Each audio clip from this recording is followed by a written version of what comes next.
ہزاروں سال پہلے کی بات ہے۔ دنیا میں جنات کی حکومت تھی۔ یہاں خون ریزی تھی، دنگا فساد تھا، نافرمانی اور کفر و شرک تھا۔ نیکی بہت کم تھی، بدی بہت زیادہ تھی۔ خالق کائنات نے جنات سے دنیا کی حکومت لے کر ایک دوسری مخلوق کو دینا چاہی تاکہ جنات کا غرور خاک میں مل سکے۔ اللہ تعالیٰ نے فرشتوں کو اطلاع دی کہ میں زمین پر اپنا خلیفہ بنانا چاہتا ہوں جو اختیار اور ارادے کا مالک ہوگا اور میری زمین پر جس قسم کا تصرف کرنا چاہے کر سکے اور اپنی ضروریات کے لیے اپنی مرضی کے مطابق کام لے سکے۔ فرشتوں نے جب یہ سنا تو حیرت میں رہ گئے اور اللہ کے حضور بطور سوال عرض کیا، اے خدائے بے نیاز، کیا آپ ایسی مخلوق کو پیدا کرنا چاہتے ہیں جو زمین میں فساد کرے گی اور خون ریزی سے زمین کو بھر دے گی؟ یعنی فرشتوں نے نئی مخلوق کو جنات پر قیاس کیا اور وہ یہ سمجھے کہ نئی مخلوق بھی جنات کی طرح بے حد سرکش اور نافرمان ہوگی۔ وہ بولے کہ ہم جماعت ملائکہ آپ کی تسبیح و تحلیل کے لیے کافی ہیں۔ اللہ تعالیٰ نے جواب دیا، آدم کو پیدا کرنے میں جو حکمتیں ہیں تم ان سے واقف نہیں، بلکہ ہم ہی خوب جانتے ہیں۔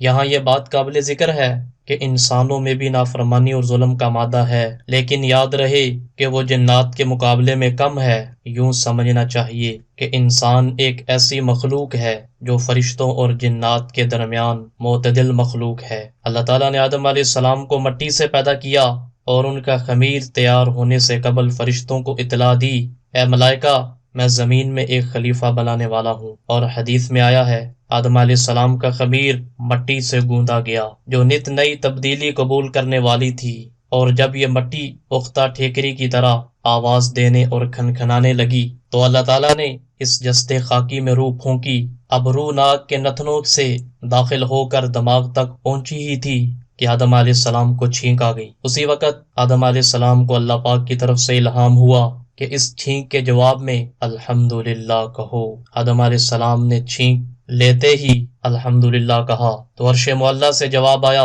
یرحمک اللہ۔ پھر رفتہ رفتہ روح آدم علیہ السلام کے تمام جسد خاکی میں سرایت کر گئی اور یوں مٹی کا پتلا گوشت، پوست، ہڈی اور پٹھے کا مکمل انسان بن گیا۔ سورۃ البقرہ میں اللہ تعالیٰ فرماتے ہیں، آدم علیہ السلام کو اللہ نے سارے نام سکھا دیے اور پھر ملائکہ سے کہا، اے ملائکہ، ان چیزوں کے نام بتاؤ۔ فرشتوں کو خبر تک نہ تھی کہ ان چیزوں کے نام کیا ہیں۔ چنانچہ اس عظیم سوال پر سارے فرشتے عاجز آ گئے اور سب نے انکساری سے عرض کیا، اے پاک پروردگار، تیری ذات خوب واقف ہے کہ ہم ان چیزوں کے نام نہیں جانتے۔ ہمارے پاس تو بس وہی علم ہے جو تو نے ہمیں عطا کیا ہے، اور تو ہی سب چیزوں کا جاننے والا اور بڑا حکمت والا ہے۔ اسی طرح سورۃ البقرہ آیت نمبر 33 میں ہے، اللہ تعالیٰ نے آدم علیہ السلام سے کہا، آدم تم ان چیزوں کے نام بتا دو۔ چنانچہ آدم علیہ السلام نے ان کے نام ان کو بتا دیے تو اللہ تعالیٰ نے فرشتوں سے کہا، کیا میں نے تم سے نہیں کہا تھا کہ میں آسمانوں اور زمین کے راز جانتا ہوں؟ جب آدم علیہ السلام کی علمی برتری تمام جنات اور ملائکہ پر ظاہر ہو گئی تو اب آدم علیہ السلام کا اعزاز اور بڑھ گیا۔ سورۃ الاعراف آیت نمبر 11 میں ہے، پھر اللہ تعالیٰ نے فرشتوں کو حکم دیا، آدم علیہ السلام کو سجدہ کرو، تو فوراً تمام فرشتوں نے حکم کی تعمیل کی اور سجدہ میں گر پڑے، سوائے شیطان کے، وہ سجدہ میں نہیں جھکا۔ سورۃ کہف میں ہے، اور وہ وقت یاد کرو جب ہم نے فرشتوں سے کہا تھا کہ آدم کے آگے سجدہ کرو، چنانچہ سب نے سجدہ کیا سوائے ابلیس کے کہ وہ جنات میں سے تھا، چنانچہ اس نے اپنے رب کے حکم کی نافرمانی کی۔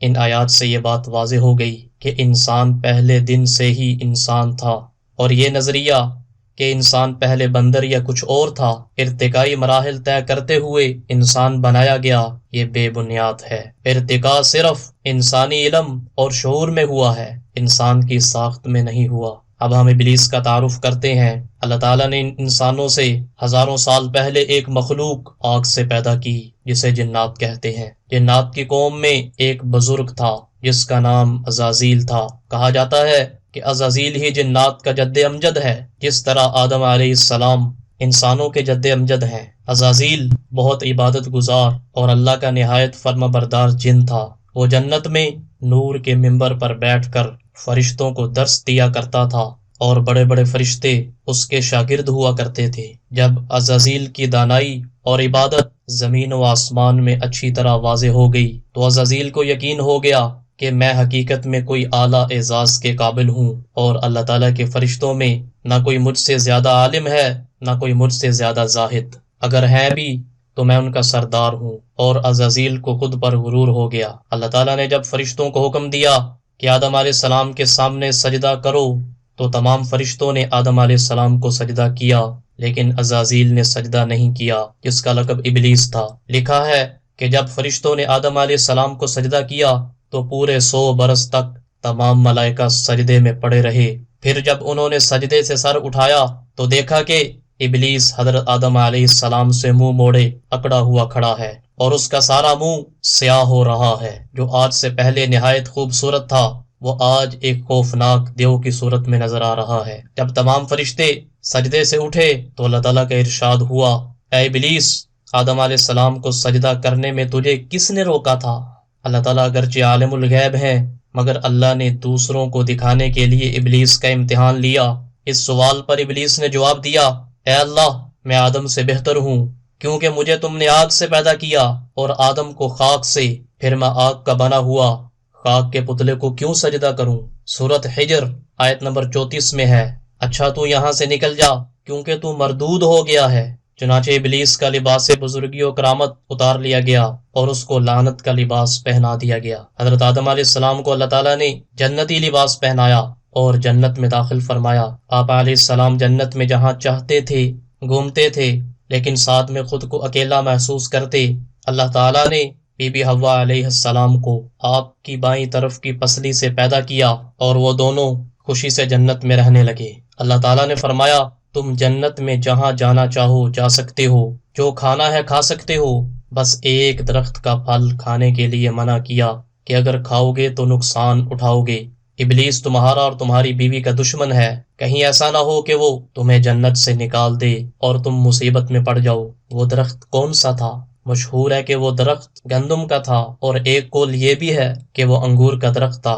حافظ ابن کثیر رحمۃ اللہ علیہ فرماتے ہیں کہ اس حوالے سے 6 اقوال ملتے ہیں، اور سب سے بہترین بات یہ ہے کہ جس چیز کو ذکر کرنے کی اللہ نے ضرورت نہیں سمجھی، اس کے پیچھے زیادہ نہیں پڑنا چاہیے۔ ادھر ابلیس کو چین نہیں آ رہا تھا، اس نے بی بی حوا علیہ السلام یعنی عورت ذات کو استعمال کرنے کا منصوبہ بنایا۔ ابلیس نے بی بی حوا کو بہکانا شروع کر دیا، وسوسہ ڈالنے لگا کہ اس درخت کا پھل کھا لو جس سے اللہ نے منع کیا ہے، کھا لو گے تو ہمیشہ ہمیشہ کے لیے جنت میں رہ پاؤ گے، ورنہ تم مر جاؤ گے۔ شیطان نے ان کے سامنے اللہ کے نام کی قسمیں کھائیں اور قسمیں کھا کر یقین دلایا کہ اللہ نے اس درخت سے شروع میں روکا تھا، اس لیے کہ اس وقت تمہاری نئی نئی پیدائش ہوئی تھی، تمہارا جسم اسے برداشت نہیں کر سکتا تھا۔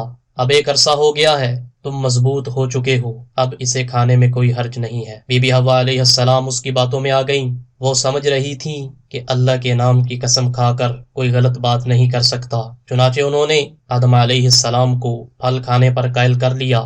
دونوں ابلیس کے بہکاوے میں آ گئے، اور ایک دن دونوں نے اس درخت کا پھل کھا لیا۔ جیسے ہی انہوں نے پھل کھایا تو سب سے پہلے ان کا لباس اتر گیا۔ وہ دونوں شرم سے ادھر ادھر بھاگنے لگے۔ انہیں احساس ہو گیا کہ ہم سے اللہ کی نافرمانی ہو گئی ہے، لیکن ظاہر ہے یہ آدم علیہ السلام کی اجتہادی خطا تھی، نافرمانی کا تصور ان کے دل میں نہ تھا۔ پھر اللہ نے انہیں آواز دی اور کہا، کیا میں نے تمہیں منع نہیں کیا تھا کہ اس درخت کے قریب نہ جانا؟ کیا میں نے نہیں بتایا تھا کہ شیطان تمہارا کھلا دشمن ہے؟ اب اللہ نے انہیں جنت سے اترنے کا حکم دیا اور فرمایا، تمہیں ایک وقت تک دنیا میں رہنا ہوگا، فائدے اٹھانے ہوں گے، تم یہیں زندگی بسر کرو گے اور یہیں مرو گے اور یہیں سے دوبارہ اٹھائے جاؤ گے۔ در منصور میں ہے، آدم علیہ السلام کا قد بہت بڑا تھا، شاید جنت کے 60 گز کے برابر۔ جب آسمان سے نیچے اتارا جا رہا تھا تو درازیے قد کی وجہ سے فضا میں لہرا رہے تھے۔ اللہ تعالیٰ نے دراز قد کو مختصر کر دیا اور آپ علیہ السلام دنیا کے 60 گز کے برابر ہو گئے اور سیدھے اترنے لگے۔ دونوں بہت شرمندہ تھے، انہوں نے اپنی غلطی پر توبہ کرنا چاہی، لیکن الفاظ سمجھ نہیں آ رہے تھے۔ اللہ تعالیٰ نے یہ کلمات سکھائے، ربنا ظلمنا انفسنا وان لم تغفر لنا وترحمنا لنکونن من الخاسرین۔ اے ہمارے پروردگار، ہم اپنی جانوں پر ظلم کر گزرے ہیں، اور اگر آپ نے ہمیں معاف نہ فرمایا اور ہم پر رحم نہ کیا تو یقیناً ہم نامراد لوگوں میں شامل ہو جائیں گے۔ جب انہوں نے یہ کلمات کہے تو اللہ تعالیٰ نے انہیں معاف کر دیا اور وہ دونوں عرفات کے میدان میں ایک دوسرے کو تلاش کرنے میں کامیاب ہو گئے۔ یہیں سے دنیا میں انسانیت کے دور کا آغاز ہوا۔ مزید اس طرح کی ویڈیوز دیکھنے کے لیے ہمارے چینل کو سبسکرائب کریں اور ساتھ میں گھنٹی کے نشان کو بھی کلک کریں تاکہ ہماری ہر نئی آنے والی ویڈیو کا نوٹیفیکیشن آپ کو مل سکے۔